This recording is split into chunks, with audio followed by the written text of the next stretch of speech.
Engineer 775 here, at a new home, a new bug out location, and we're putting it. We just had a well drilled, and we're going to be putting in a grid pump, a regular 220 submersible pump that's been sized for the well.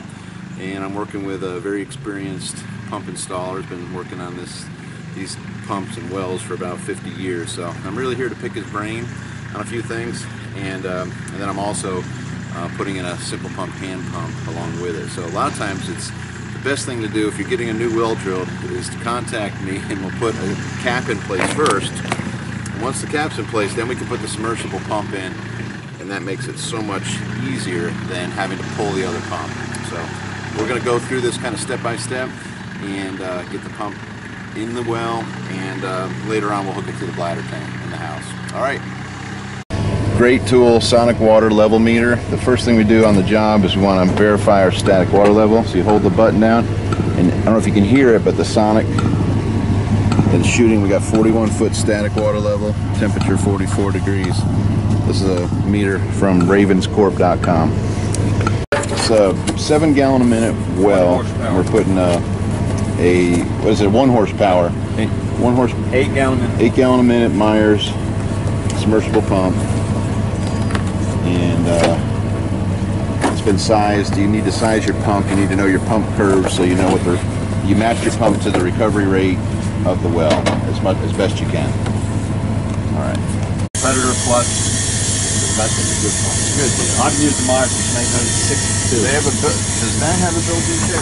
On a deep setting, the standard in the industry and the standard on deep setting, and I've seen a lot of guys never do it. I pull that pump set 500 feet, and that's the only check valve they have. Is that one? Standard industry is every 200 feet. So check in line. Okay. Because what happens is when the pump goes off, you go to all the water in that pump column, and it does a little drop, and it hammers these impellers, and after a while it'll do a number on it. Gotcha. Plus, if this check goes bad, you got some backups. It's going to keep leaking back, kicking the pump on all the time. Right. So if you got a check in line, that helps it. So this one we're going to run a check about the 7th length, just one check. Because they say every 200 feet we're only going to put it 280. Right. So we're going to run it on that's 14 lengths. We're running on the 7th. I don't know, unless it's a big producer like 20 gallon a minute pump. It must be their flex. Make sure when you think you make sure this is in that notch. Right. Just catching on the bell. I'll get you on the bell. Elevator clamps. They come different sizes, inch and a quarter, 2 inch.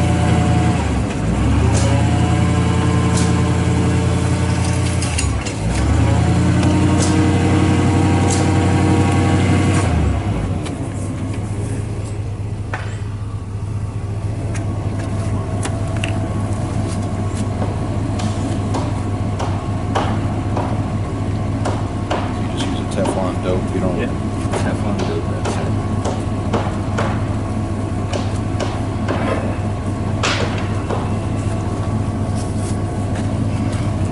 Got it.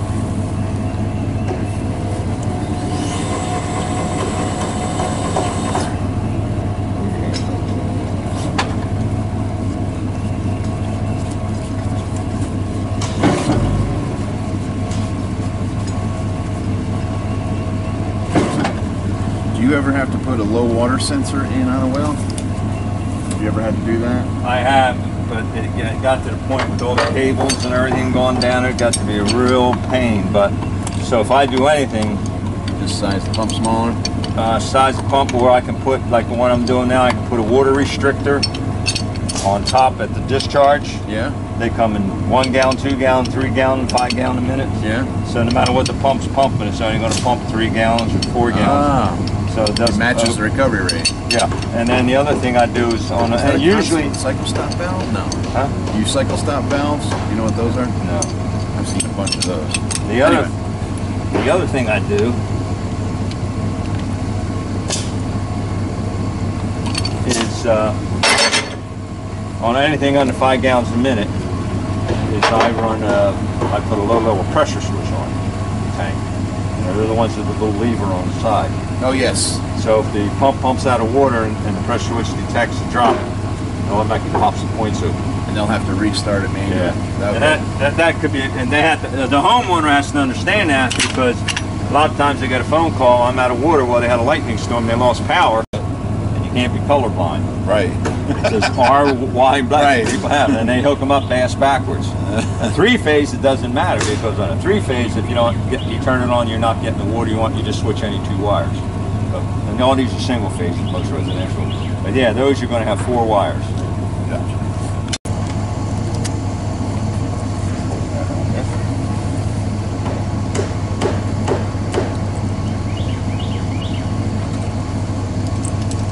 Make it opposite of what I got. You're right. That's right. You're right. No, you're right. Stop.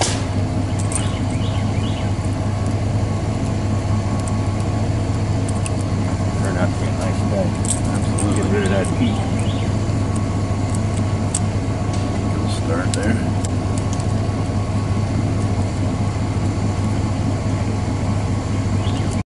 When you're putting a torque arrestor on, just need one on the system. Makes it better if you don't put the wires in part inside of that, and then you line up one of these slots with where the wire channel comes. And we'll see why in a minute. Scary ones when we're running the old galvanized ones that are down at 400 feet. That hurt. I've bent a lot of pipes and I just pulled one of those out for I'll tell you what. I forgot how much a pain in the ass. She got a couple of them.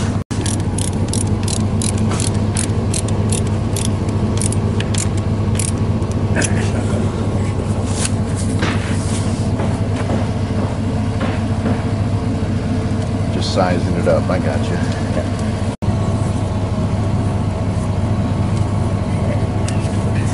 Start from the center. I don't know how you do it. Yeah, start from the center and work out. Center out. And I usually use a heat gun because I got map gas, which is way too. If you're using Schedule 80 with its male-to-male threads. Okay. So you would just use that as your coupling instead of putting a coupler on it. Gotcha. You'd have to run a coupling. If it's male-to-male, you have to get the PVC couplings. Right. So instead of the coupling, wherever you put, you just run your check. So it's just it's called a long. That's a 1-inch long body. 1-inch long body check valve. There's the box right there.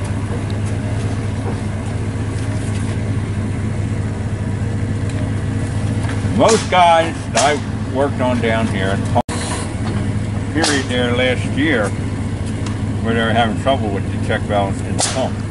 Oh. So they were sending through. Try to keep the wire tight. I tape.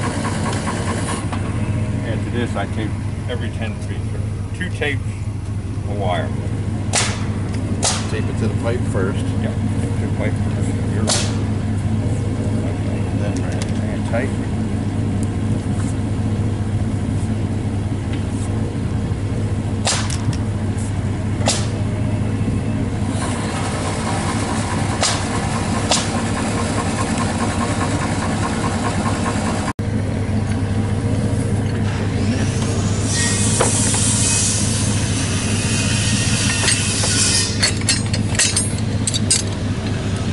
Have these and you only can to get the DSI.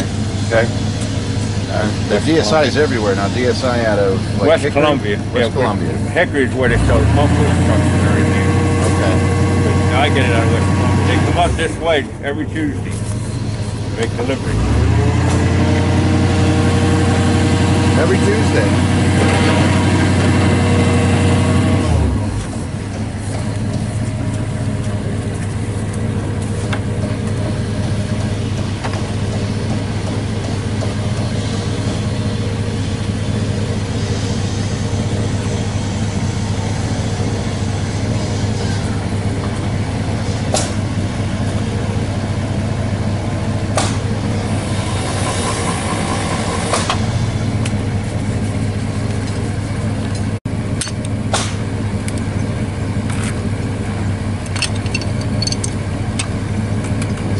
Chinese pipe wrenches on that job.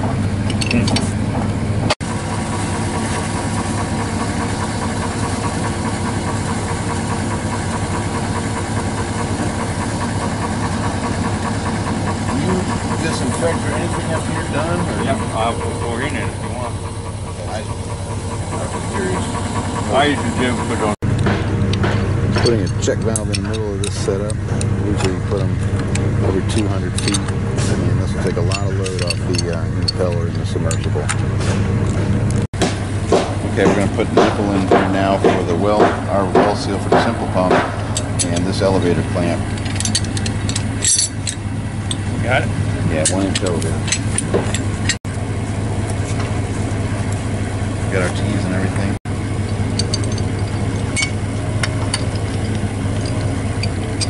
We have true blue out.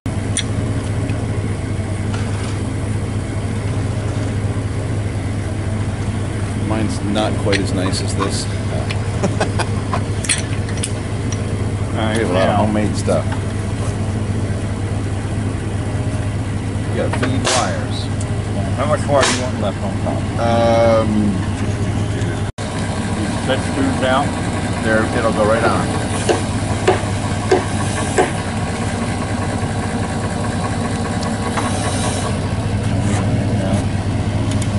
You need to turn this to go out this way, or you can come up and in and out. We're probably gonna, might as well head towards the house.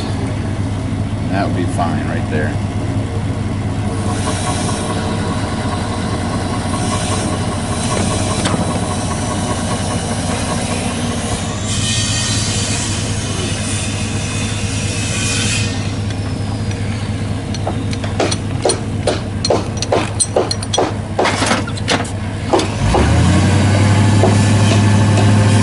Okay, so we just finished up our submersible pump install, and we've set everything on the simple pump cap. It's so much easier. If you're going to go ahead and drill a well, you know, you might want to think about, if you're ever thinking about putting a hand pump on, it's so much easier if you put the cap in place first. So as you build up from the bottom, you can plumb it for your other pump. It's okay to do it the other way. This just saves a lot of time and aggravation to do it up front. So if you're going to put a backup well, or maybe it's a new construction, go ahead and put the simple pump well seal in place first, and then plumb to it. So, okay, I think that's it. We're wrapping up this job, another job with Engineer 775. Signing off.